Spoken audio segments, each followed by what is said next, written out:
Welcome again to Cottage Talk. I am Russ Goldman. This is my match reaction show, and I'm entitling it this: Proud of Fulham in defeat to Liverpool. Fulham go down 4-3, have the lead late in the match, give up 2 late goals, and go down 4-3.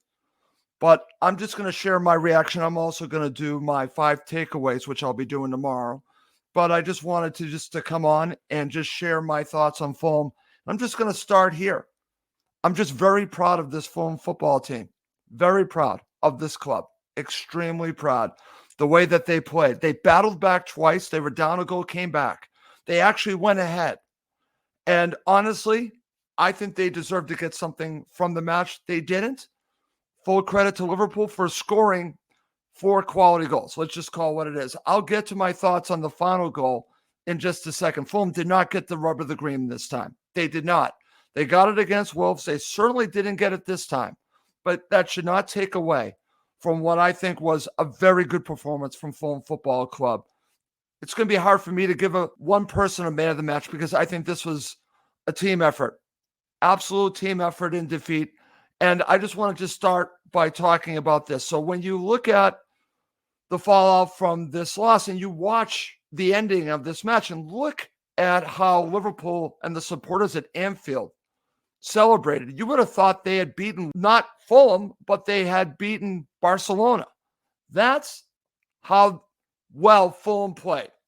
Now, you could say it's all about the comeback. No, it's how Fulham played. They were a very good opponent to Liverpool. And I'm just going to bring this up because I have a good friend that is part of Redmen TV, and I listened to their preview of this game. And I got to tell you, they were taking Fulham extremely lightly. Extremely lightly. They kept saying, they were talking about Adama Traore.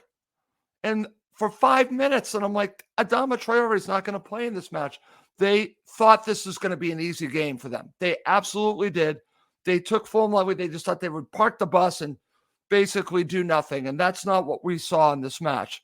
So I want to just say to the guys at Redmen TV, I understand where you're coming from. I understand where I'm coming from. I watch Fulham each and every week. I know what their approach was going to be at Anfield. It wasn't going to be what you thought it was going to be. So I hope when you do your show that you give Fulham a little bit of credit. You got all 3 points. Congratulations. 4 wonderful goals. But Fulham were no patsies to Liverpool today. In fact, like I said, I think they deserved to get something from it. They didn't, and that's too bad. And listen, I predicted a Fulham victory. I went on a limb.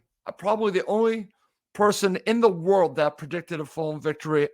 I had them winning this match 2-1. At 3-2, I'm thinking I have a shot at this. I actually had a shot at being right. But in the end, Liverpool, their class, their talent rose to the occasion and got 2 goals late. And like I said, congratulations to them. But this should not take away from a very good Fulham performance. And we can take this moving forward. I was listening to the broadcast and they were saying, what will this take out of Fulham, this loss? And I'm saying, they're going to actually take a lot out of it in a positive way. Yes, they lost the match, but they know that they can play at Anfield against Liverpool and give them all kinds of trouble.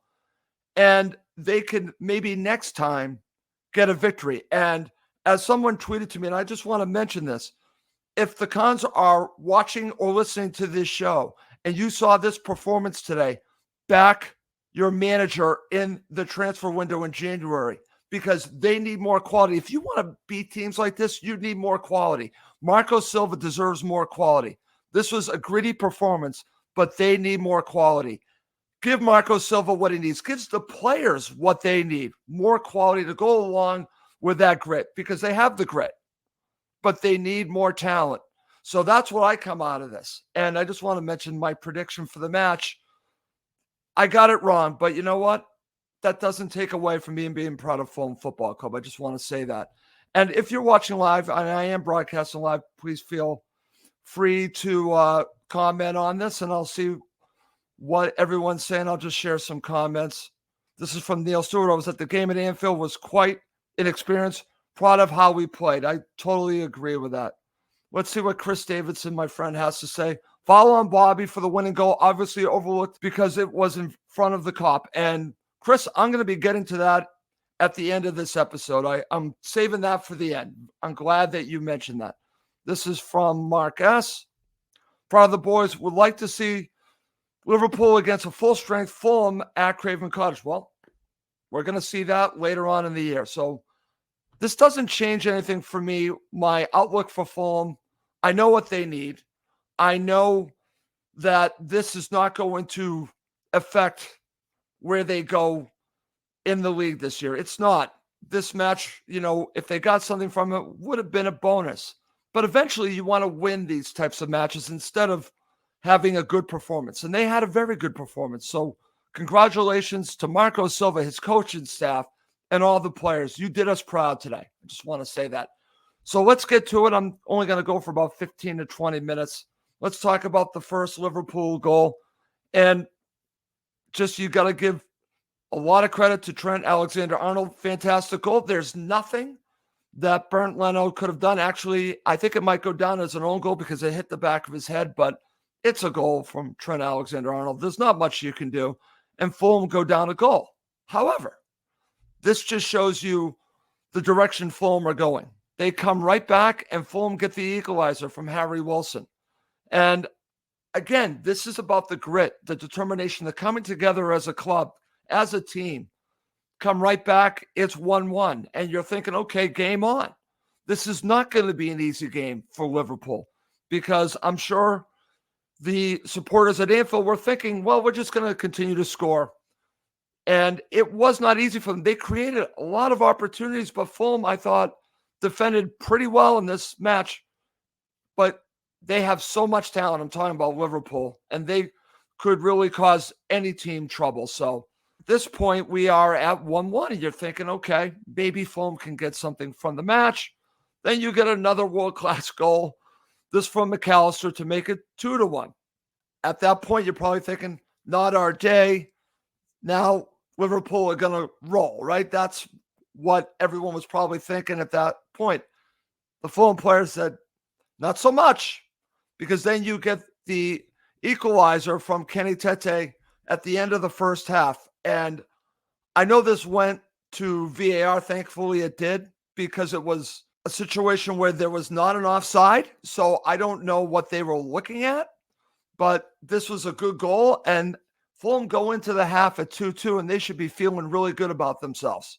At 2-2, I actually tweeted out at this point, I was thinking to myself, anything that happens, even if they lose 5-2, even if that was the final score, I would have been proud by the first half performance. Well, the performance of Fulham Football Club continued into the second half. And let's talk about Bobby Decordova-Reid. Bobby Decordova-Reid, late in this match, puts Fulham ahead 3-2. Think about it. Fulham are at Anfield. No one's picking this. I'm the only one that picked it. Fulham are ahead 3-2. And I'm thinking it's probably not going to end 3-2. That Liverpool are going to come back, and that exactly what happened. But at the moment, I'm thinking, what a great story it is that this team that no one thought would even have a shot at Anfield is now ahead 3-2 late in the match. And that's full credit to Bobby Decordova-Reid, all the players. Great header from Bobby Decordova-Reid. Fulham are up 3-2. And I don't want to hear about the goalkeeper from Liverpool that Allison was injured. Fulham have had plenty of injuries. Don't go there with me. Fulham deserved to be up 3-2. They absolutely did. We could argue back and forth because obviously Liverpool had many chances to score. But I always felt that Fulham would have another opportunity. Get that extra opportunity they did, and they were clinical, and now they're up 3-2. So there's so much time left. I'm thinking to myself that it's not going to end this way. I'm just looking at the clock, and I'm saying to myself, I just want to see Fulham. I have a feeling that Liverpool are going to score a goal.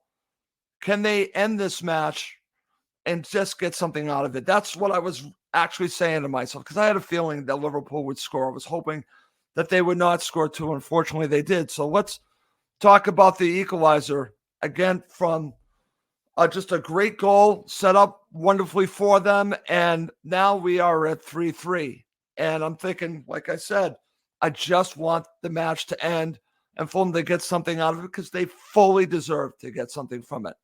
But unfortunately, it was not to be. So coming up next, to end my match reaction show, I'm going to talk about the match winner for Liverpool and share my thoughts on man of the match. If you're watching live, feel free to share your thoughts on man of the match. Okay, to end this quick episode of Cottage Talk, let's talk about the match winner for Liverpool. And this is a very good goal again from Trent Alexander-Arnold. However, in the build-up to this, and I've actually watched the replay of this, I slowed it down, and Bobby Decordova-Reid is fouled here. Now, when I went to watch the highlights of this on NBC Sports, Tim Howard, former Everton player, said this. He said, at first I thought it might be a foul, but then when I looked at it, it looked like tired legs, two players coming together, not a foul, goal should count. I've watched it back several times. I disagree with Tim Howard. I totally disagree with him. That should have been a foul. Fulham did not get the rub of the green here. They got the rub of the green against Wolves, so I guess it all evens itself out in the end. But don't tell me that wasn't a foul. That was a foul on Bobby Decordova-Reid. But they didn't get the call this time. They got the calls against Wolves. So maybe it just, again, wasn't their day. But yes, I truly believe that was a foul. That absolutely was a foul on Bobby Decordova-Reid that gave Liverpool the victory. But in the end, they get the victory. They're celebrating it like they beat Barcelona. Congratulations to Liverpool. You deserve whatever happens to you this season. You have a good team. But for me, I thought Fulham deserved something from it. It just wasn't to be. Okay, let's see. So I'm just going to share some comments before I talk a little bit about man of the match. Let's see. Let's see what we got here. I got from Gary Cooper. Iwobi is going to be some player for us. I totally agree. This is from Neil Stewart. I thought we might get run out of Stanley Park in the first 15 minutes. Let's see. Chris Davis, the Tete goal came from a great assist by Jimenez. Very good point there, Chris. Lovely setup from TC. Again, good comments. Thank you for sharing that, Chris. I'm going to go into more details on this when I do my 5 takeaways tomorrow. So I just wanted to do a quick show. So this is an interesting one. Ross Nuttall, man of the match, Jedi. See, this is also from Ross. BDR is so underrated. Great goal today. Should he be starting? There's an argument to be made, but I understand why he isn't. I think you have better players out there, but thanks for sharing that, Ross. In my opinion, man of the match should go for the team effort. But if I'm going to give it to someone, I can't believe I'm going to do this. I am going to agree with Jedi. I thought Jedi was great in this match. He did a great job against Mo Salah. And I said in my preview show that one of my 5 keys to victory was him against Salah. And he stepped up and he did a great job. Congratulations, Jedi. I love it when you prove me wrong. You did a great job today. I have another comment that says Jedi all the way. So I think if you're going to go for man of the match, I would have to go with Jedi. I think you could also make an argument for Kenny Tete as well. I think the fullbacks were very good in this match. So some very good shouts, but I want to give it to the team. That's how I'm going to end the show because I'm very proud of this team. Man of the match to me goes to basically the team. That's just the way I look at it. Okay, so I'm going to wrap up this show of Cottage Talk. I will have my 5 takeaways from this match. Again, this was an impromptu show, so thank you to everyone that watched live. That's going to do it for this episode. My name's Russ Goldman. Thank you as always for watching and listening to Cottage Talk, part of the talkSPORT Fan Network.